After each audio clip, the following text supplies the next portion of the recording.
네, 이제 10여 분 뒤면은 오후 청문회가 속개됩니다. 이동 YTN 보도국 선임 기자 나와 있습니다. 어서 오십시오. 네, 안녕하십니까. 오늘 점심 식사는 구속 수감돼 있는 사람들은 밖으로 나가질 않았던 모양이군요. 그렇죠. 국회 내 이제 별도의 방에서 그 구속된 사람들은 먹었고요. 네. 그리고 이제 외부 인사들 가운데 이제 김기춘 전 비서실장이라든지 고영태 씨 그리고 뭐 여명숙 씨라고 저는 뭐 부산 창조경제센터장 했던 뭐 예. 이런 분들 같은 경우는 이제 외부에서 식사를 하고 이제 그리고 이제 들어오게 되는 이제 그런 과정을 거치게 되는 겁니다. 네. 지금 이 시각 국회 청문회장인데요. 증인석은 다 비어 있고 아직 아무도 나오지 않았고요. 의원들도 아직 출석을 하지 않았습니다. 고영태 씨는 구속 수감된 상태가 아니었더군요. 알고 보니까.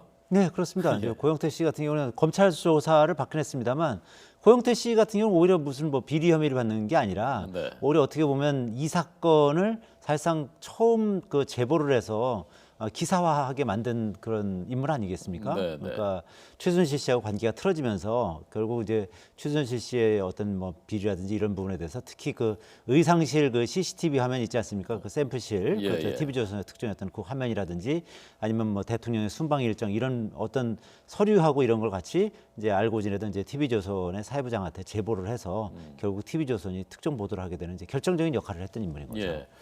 지금 장시호 씨가요. 최순실 씨 조카죠. 동행 명령장을 받고 국회에 나오겠다는 뜻을 밝힌 모양입니다. 그러니까 오후에 출석을 하는군요. 그러니까 이 구치소로 전달된 거죠, 이게. 그렇죠. 이제 장시호 씨 같은 경우는 이제 구치소에 지금 수감되어 있는 상태이기 때문에 네네. 구치소로 전달돼서 본인이 허락을 하면 오게 되는 거고 본인이 만약에 그에 대해서 거부를 하면 동행명령장이라 하더라도 이거는 뭐 법원이 발부한 체포영장하고는 또 다른 개념이거든요. 예. 이건 이제 국회 국정조사 특위에서 동행명령장을 발부한 거기 때문에 네. 이건 사법적으로 어떤 의미를 갖는 건 아닙니다. 그러니까 예. 거기에 대해서 반대를 한다면 본인이 반대한다면 그거는 이제 강제로 구인해 올 수 있는 뭐 그런 강제력은 없는 것이죠. 그러나 이제 그렇게 될 경우에 징역 5년 이하의 아니죠. 이제 3년 이하의 징역이나 이제 1,000만 원 이하의 벌금에 처할 수 있게. 동행명령장은 징역 5년 이하. 예, 동행명령장 같은 경우 이제 그런데 네. 이제 원래 이제 국회 청문회법에 국정조사, 하여튼 국정조사에 예. 정당한 이유 없이 출석하지 않을 경우에는 이제 예. 3년 이하 징역, 1,000만 원 이하 벌금에 처하게 되는데요. 네. 대부분의 경우에 이제 뭐 차라리 벌금을 내고 말겠다 뭐 이런 사람들도 있기 때문에 네, 네. 지금까지 그 주요 증인들 같은 경우는 네. 아예 출석하지 않고 벌금으로 대신하는 뭐 그런 경우도 꽤 예. 많이 있었습니다. 지금 들어간 사람이 김재열 제1기획사장인데요. 예. 어떤 내용 때문에 오늘 청문회 나온 것인지. 김재열 제1기획사장 같은 경우는 지금 이제 장시호 씨, 그 동행명령장에 응하겠다는 그 장시호 씨가 동계스포츠 영재센터를 운영했지 않습니까? 사실상 운영해 왔는데 거기에 이제 그 제1기획에서 16억 원을 지원하게 되는 뭐 그런 지시를 하고 거기서 이제 역할을 했기 때문에 그 부분에 대해서 오늘 청문회에서 이제 집중적으로 물어볼 가능성이 높은 것이죠. 이건희 회장의 사위죠, 김재열 그렇습니다. 제1기획사장이요. 예. 동아일보 그렇죠. 동아일보 창업주가 회장의 분이고요. 이제 아들이고요. 아들이고요. 예. 자, 김재열 제1기획사장이 조금 전 점심 식사를 마치고 국회 청문회장으로 들어가는 모습이었습니다. 자, 그러면 다른 사람들이 큰 최순실 씨한테도 구치소로 동행명령장이 전달이 됐을 것 아닙니까? 근데 그렇죠. 지금 최순실 씨는 받아도 나는 뭐 안 나가겠다고 하면은 더 이상 강제할 방법은 없는. 그렇죠. 최순실 씨 같은 경우는 지금 뭐 이 사유서에서 공황장애라든지 뭐 여러 가지 질병이 있어서 예. 지금 이 증인으로 출석하기 어렵다. 예. 뭐 이런 얘기를 했다는 거고요. 그리고 최순득 씨의 아들이 이제 장승호 씨라고 이제 베트남에서 지금 이제 유치원 운영하는 사람이 있는데 네네. 그 사람 같은 경우도 이제 이 베트남의 학부형들하고 뭐 미팅 일정이 있어서 그걸 조정할 수 없기 때문에 뭐 출석할 수 없다. 뭐 이런 얘기를 했고 그 외에 뭐 예를 들면 이제 안종범 전 그 청와대 국정홍보수석 같은 경우는 안종범이 아니라 참 안봉근 전 국정홍보수석 비서관. 수석 비서관 같은 경우는 지금 자신의 딸이 지금 수험생인데 네네. 어떤 정서적으로 좀 안 좋은 영향을 미칠 것 같아서 출석할 수 없다. 뭐 예. 이런 식으로 지금 이제 사유서를 제출했다고 합니다. 네. 국정홍보 비서관이죠. 안봉근 전 비서관입니다. 지금 왼쪽은 다시 들어오는 점심 식사하고 다시 들어오는 그 입구인 국회 민원실이고요. 오른쪽이 국회 청문회장 보여드리고 있습니다. 원래 40분 속개 예정인데 아직 이제 4분, 6분 남았습니다만은 아직 많은 사람들이 들어오질 않았고 아직 그 준비가 조금 아마 시간이 걸릴 수도 있을 것 같습니다. 자, 오늘 우병우 전 수석한테는 이 동행 명령장이 또 전달되지 않은 모양이더군요. 그렇죠. 우병우 전 민정수석의 압구정동 자택에 그 출석 요구서가 꼽혀 있는 그 사진을 봤거든요. 그러니까 수령을 하지 않았다는 거죠. 출석 요구서 수령하지 않았기 때문에 요구서를 수령하지 않은 경우에는 뭐 그런 경우에는 뭐 강제할 수 있는 방법이 없는 나중에 겁니다. 처벌도 못 하는 겁니까? 그렇습니다. 이제 그렇게 되면 처벌할 수 있는 방법도 없기 때문에 우병우 전 민정수석 같은 경우는 뭐 대표적인 법률 전문가 아니겠습니까? 그러다 보니까 그런 식으로 어떻게 보면 이제 어떤 법률적 지식을 그런 식으로 이제 활용하는 뭐 그런 모습을 보여주고 있기 때문에 국민적 분노가 지금 상당히 좀 높아지고 있는 그런 상황입니다. 예, 오늘 대부분의 그 핵심 증인들이 안 나오는 전략을 택했는데 김기춘 전 비서실장은 나왔단 말입니다. 그리고 예상대로 질문이 다 집중됐고요. 김기춘 전 실장의 의도는 무엇이라고 보셨습니까? 일단 김기춘 전 비서실장 같은 경우 오늘 뭐 전반적으로 다 모르겠다, 관여하지 않았다.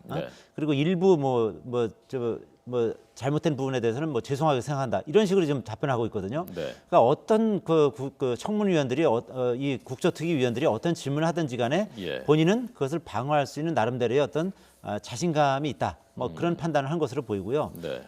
그리고 이제 우병우 전 민정수석이 이렇게 기피하고 있는 상황에서 김기춘 전 비서실장마저 그 뭐 핑계를 대고서 이 청문회 나오지 않을 경우에는 뭐 상당한 어떤 이 부담감으로 작용하지 않을까 막 그런 우려도 오늘 청문회 출석하게 되는 그런 이유 중에 하나였을 것으로 풀이가 됩니다. 오후에도 역시 김기춘 전 실장한테 제일 많은 질문이 집중되겠죠. 그렇죠. 뭐 어제 같은 경우 이제 이재용 청문회라면 오늘은 사실상 뭐 김기춘 청문회라고 할 정도로 김기춘 전 청와대 비서실장한테 뭐 질문이 집중되고 있는데 뭐 보셨겠지만은 뭐 전반적으로 다 모른다, 관여하지 않았다. 그래서 사실 국회의원들이 그 질문을 하면서 상당히 답답해하는 뭐 그런 측면이 있었습니다. 근데 뭐 국회의원들이 어떤 그것을 그 파고들 만한 뭐 확실한 물증이나 뭐 증거나 아니면은 뭐 각종 자료를 가지고 추궁을 하면 뭐 김기춘 전 비서실장도 뭐 어느 정도 무너뜨릴 수 있는 여지는 있겠습니다만 지금 전반적으로 오전 상황을 보면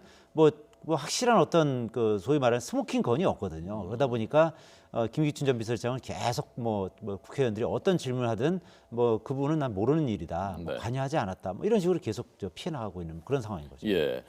장시호 씨는 안 나온다고 했었다가 지금 동행 명령장을 바꾸서 그럼 나가겠다 오후에 그래서 3시 반에 나온다는데 이건 무슨 의도라고 볼 수 있을까요?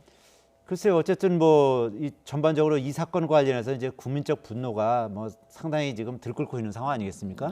이런 상황에서 어떤 그 납득하지 못할 만한 그런 어떤 핑계를 대고서 안 나왔을 경우에는 더 이제 국민적 분노가 더 들끓을 가능성이 높기 때문에 그런 판단을 한 것으로 보이고 장시호 씨 본인은 사실 혐의가 대단히 무겁지는 않거든요. 그러니까 뭐 그 정도 그 혐의에 대해서는 이미 검찰에서 상당 부분 밝혔기 때문에 국정조사 특위에서 나와서 뭐 발언을 한다 그래서 더 본인의 뭐 혐의가 무거워지거나 뭐 더 어떤 특검 과정에서 뭐 확실한 단서가 되거나 뭐 그런 부분은 없을 거라는 어떤 판단을 한 것으로 이렇게 풀이가 됩니다. 자, 지금 국회 청문회장에 조금 전 보신 대로 차은택 씨가 입장해서 착석했고요. 지금 화면 오른쪽에 보이는 뒤통수가 보이는 인물입니다. 그리고 김기춘 전 실장도 지금 입장하고 있군요. 점심 식사 마치고 40분에 속개되는데 지금 이제 2분 30초 남았는데 지금 시간에 아주 촉박하게 입장을 하고 있습니다. 국회 청문회장으로 복귀하고 있는 모습. 좋은 표현으로 하면 노련하다, 좀 나쁜 뜻으로 하면 노회하다 그런 모습을 여지없이 보여주었죠 오전 청문회에서. 그렇죠. 국민의당 원내대표가 뭐 법률 미꾸라지라고까지 이제 폄훼하지 않았습니까? 그럴 정도로 아주 상당히 법적인 문제를 싹 피해가면서 그러면서 이 뭐 대답할 수 있는 부분에 대해서는 대답하지만 대부분의 사항에 대해서는 뭐 관여하지 않았다, 모른다 이런 식으로 하면서 싹 그 어떤 법률적인 책임을 피해가는 뭐 그런 모습을 보였기 때문에 오후 그 청문회에서 국회의원들이 어느 정도 그 근거를 가지고 이 그 김기춘 실장으로부터 결과물을 도출해낼 수 있을지 그 부분은 좀 더 지켜봐야 될 것 같습니다.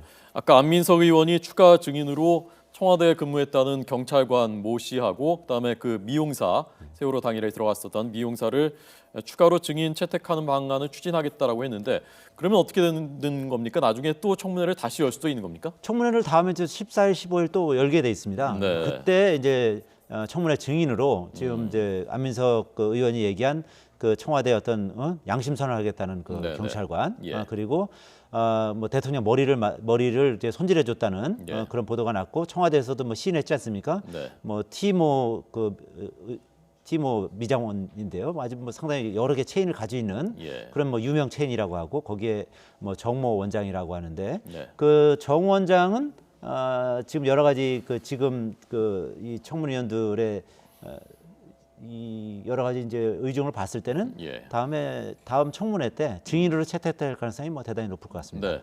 자, 조금 전 보신 대로 김기춘 전 실장이 들어와서 가운데 증인석 가운데 있는 자리에 착석했습니다. 이제 잠시 뒤면은 여야 의원들, 국정조사 특위 위원들이 들어와서 착석하고 오후 청문회가 잠시 뒤에 재개되겠습니다. 14일, 15일 청문회에는 또 다른 증인들이 어떤 증인들이 지금 채택돼 있습니까? 뭐 아직까지 아직 시간이 있기 때문에 네. 최종적으로 정하지는 않았는데요. 그러니까 지금까지 나왔던 그 증인들 중에 그 출석하지 않은 증인들 꽤 있지 않습니까? 네, 불출석했던 증인들을 다시 부르거나 아니면은 그 이제 특검 과정에서 추가로 더 이제 불러야 될 필요가 있는 증인들이 있지 않겠습니까? 이제 예, 그런 사람들을 집중적으로 아마 다음 14일, 15일 청문회에서는 부를 가능성이 높은 것 같습니다. 예. 오늘도 꽤 늦게까지 진행되겠죠, 청문회가? 그렇죠. 어제도 뭐 11시 넘어서까지 진행되지 않았습니까? 네. 오늘도 뭐 어쨌든 그 이번 사건의 핵심이라고 할 수 있는 뭐 김기춘 전 비서실장이라든지 그리고 이번 사건을 처음 제보했던 고영태 씨라든지 그리고 차은택 전 창조경제추진단장 그리고 김종 전 차관 이런 사람들이 어쨌든 이번 사건에 있어서 이제 상당 부분 그 키를 쥐고 있기 때문에 네. 오늘 이 청문회도 밤늦게까지 진행될 가능성이 대단히 높다 이렇게 예상이 됩니다. 네. 자, 말씀드린 대로 현재 구속 수감돼 있는 증인들은 국회 안에서 국회 경내에서 식사를 마치고 청문회장으로 복귀했고요. 구속된 상태가 아닌 김기춘 전 실장과 고영태 씨 등은 바깥에서 식사를 하고 조금 전에 다시 청문회장으로 입장했습니다. 오늘 청문회도 꽤 늦게까지 진행될 가능성이 큰 것으로 전해지고 있습니다. 정현식 K스포츠재단 사무총장 중요 제보자 중에 한 명이지 않습니까? 그렇죠. 정현식 총장한테 오전에는 아주 질문들이 많이 아직 지워지지 않았죠. 그렇죠. 정현식 전 K스포츠재단 사무총장 같은 경우는 물론 이제 SK에 80억을 추가 출연해달라라고 요청했던 뭐 장본인인데 네. 본인이 어떤 양심의 가책이라든지 이런 걸 느끼고 언론을 통해서 이 사건의 실체에 대해서 뭐 인터뷰를 했던 뭐 그런 인물이거든요. 예, 예. 이번 사건에 있어서 나름대로 이제 정현식 전 K스포츠재단 사무총장 같은 경우도 상당한 진실을 파헤쳐줄 만한 뭐 그런 인물이기 때문에 네. 오후에서는 이제 국회의원들이 이 정현식 씨에 대해서도 상당한 뭐 질의가 있을 것 같고요. 네. 아마 정현식 씨 같은 경우는 어쨌든 이번 모금하는 과정과 네. 그리고 K스포츠재단을 통해서 모금하고 그 다음에 돈을 쓰는 과정이 상당히 이 부분에 있어서 문제가 있다. 그런 문제 의식을 가지고 언론과 인터뷰를 했기 때문에 네. 국회의원들이 물어보는 부분에 대해서 아마 상당히 진솔하게 예. 자기가 가지는 문제 의식을 아마 진솔하게 다 표현할 가능성이 대단히 높다 이렇게 네. 보겠습니다. 자, 지금 김성태 국조특위위원장이 입장했고요. 오전 청문회 중에서 이동우 선임 기자께서는 어떤 부분 제일 인상적으로 보셨습니까? 고영태 씨하고 차은택 씨가 서로 이렇게 좀 서로 간에 일종의 갈등 양상 보였던 거 네, 있었고요. 예. 이제 어쨌든 고영태 씨가 최순실 씨하고 갈등을 빚으면서 어석을 정돈하여 이번 사건이 주시기 이제 바랍니다. 살짝 시작된 거 아니겠습니까? 예, 예. 그 부분하고 회의를 속개하겠습니다. 네. 자, 이제 생방송으로 전해드리겠습니다.